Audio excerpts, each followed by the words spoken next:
Hello everyone. Good afternoon. I've been asked by recent, I suppose, customer. I built a guitar for a brand called Noisemaker for a really nice guy called Charlie. And he messaged me and said like, oh, thank you so much for the guitar. It's brilliant. I love it, etc., etc. Very, very happy with it. But he said, how? I don't know why he picked up on this point out of everything else that I did to the guitar. But he said, how do you get the strings on looking like that? You know, wind them on. And I was just taught this way when I worked briefly as an apprentice for Noden Guitars on Denmark Street. And Lowell and Graham Noden taught me the way I'm going to show you how I do it. I don't know whether there's some kind of luthiery secret that they wouldn't want me to share, but no one watches my channel anyway. So I'm going to show you how I string up a guitar. You know, obviously the strings are off. I hate the way guitar string up videos always start with, you know, take the guitar strings off. It's like, come on, you know. Your guitar strings off, let's just assume that you know how to detune and then cut the strings off of a guitar. I've got this Music Nomad grip drill bit tuner thing. You put it on the end of the tuner and this makes a lot of difference. Put your drill on the slower speed setting. Thread the string through and you want to bend it just as it goes through the hole. It doesn't even need to stick out the other side. Can you see that? There's no string coming out at the end of it. There's none of this having to cut off, etc., etc. at the end. You don't need to do it. All of the other videos seem to have like a whole clip the string at the end thing. Why? I don't know. I was taught by world-renowned luthiers how to do this. So you've got to point the string down towards the headstock. You pin it to the headstock. And this way the string goes under the start of the loop. All you have to do is keep tension. I'm going to stop it here. All you have to do is keep tension on the string in these two fingers. Kind of like a devil's sign, you know, at a rock concert or whatever it is you kids do these days. You keep your finger like that, just separating the string from the board, separating the string from everything else with these two fingers, and you point the string down to the tuner peg whilst almost touching the headstock. Obviously you don't have to touch the headstock because you might scratch the guitar, but pretty much to the headstock's face. Then just wind the string on. As it gets to the end, put it into its nut slot. Done. It's really that simple. You know, you can do the final adjustments by hand. Have it plugged into your tuner. Get it to pitch as you go. Easy. Easy peasy. So let's do another one. The other trick that I didn't show you because I started doing this and then I thought let me do that quick video because I was asked to do it. As you string thread the string through, you line up the string to the tuner and you keep it taut, right? This shows you basically how long the string needs to be when you're at the second post, and usually it's about two and a half posts for a good few winds. You want a few winds on there, unless even when you're using some locking tuners, you want a few winds on there because the winds help with the angle of the string going down to the peg, which helps with string tension,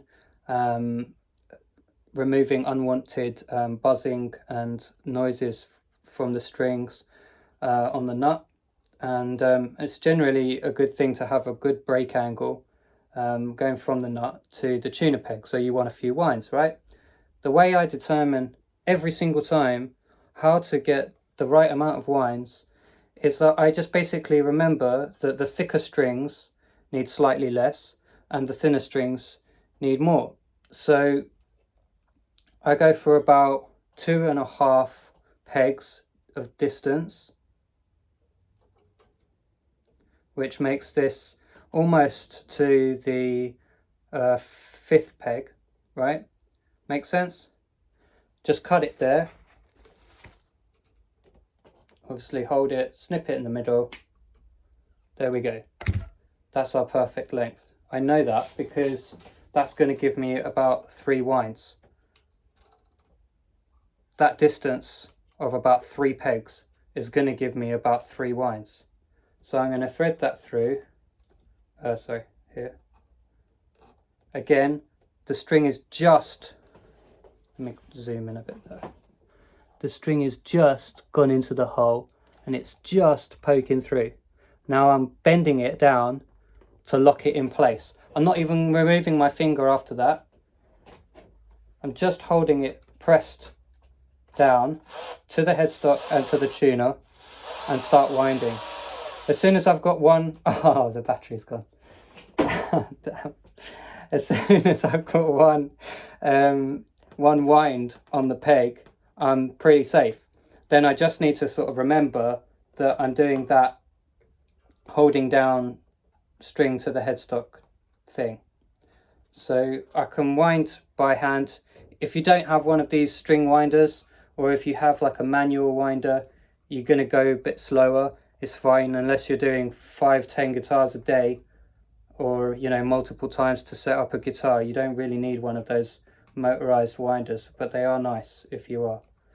So just hold the guitar steady, keep that string up and tense, keep that string after the nut poking down to the headstock, and just wind. And it's not complicated. It's really, really simple when you think about it like that. You don't need to like hook the string through and then wrap it round or any of that stuff. It just needs several winds.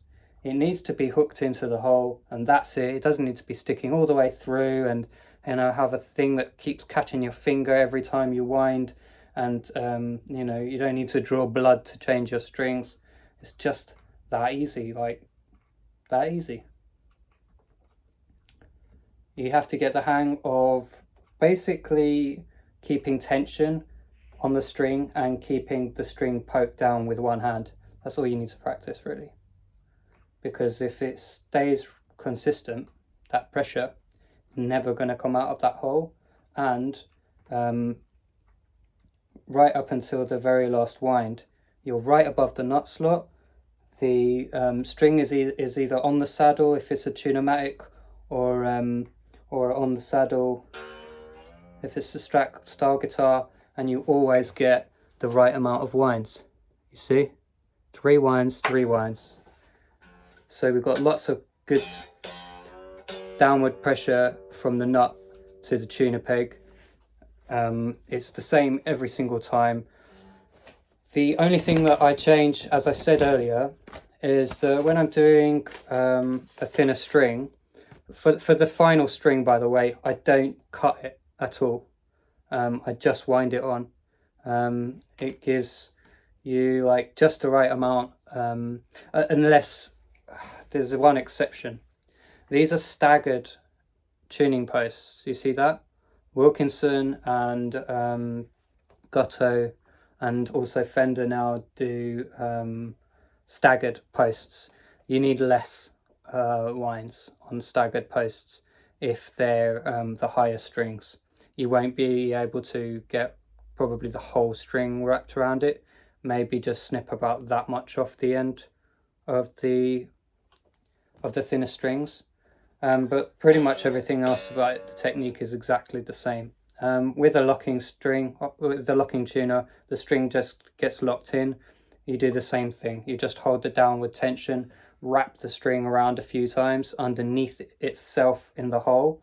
So it's in the hole and the string is going round underneath it and building up like a kind of cobra, coming out of the basket. And it's just its head is stuck in the whole time in that peg hole. So I hope that helps. I'm going to have to change the battery on the drill before I do any more. In fact, I'm just going to do that now because it's always good when you've been shown something that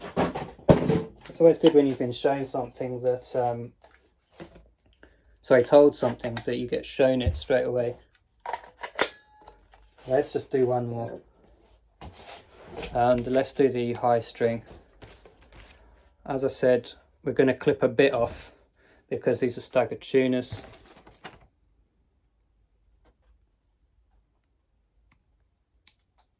About that much.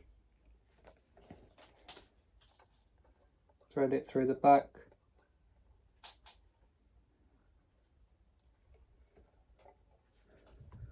Straight through, no stress.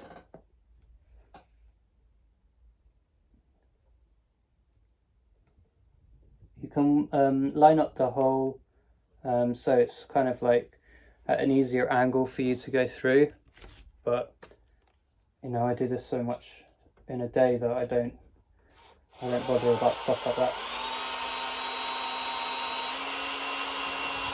So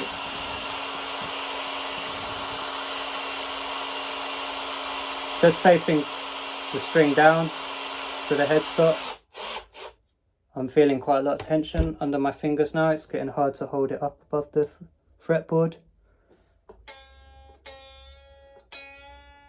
Just put it in the slot. Done. Simple. No string is sticking out the end. It's got a perfect amount of winds for that tuner underneath the string hole on the tuner peg. So we're done. Thanks for watching. If you have any questions, just comment in the comments section and I'll get back to you. Cheers, bye.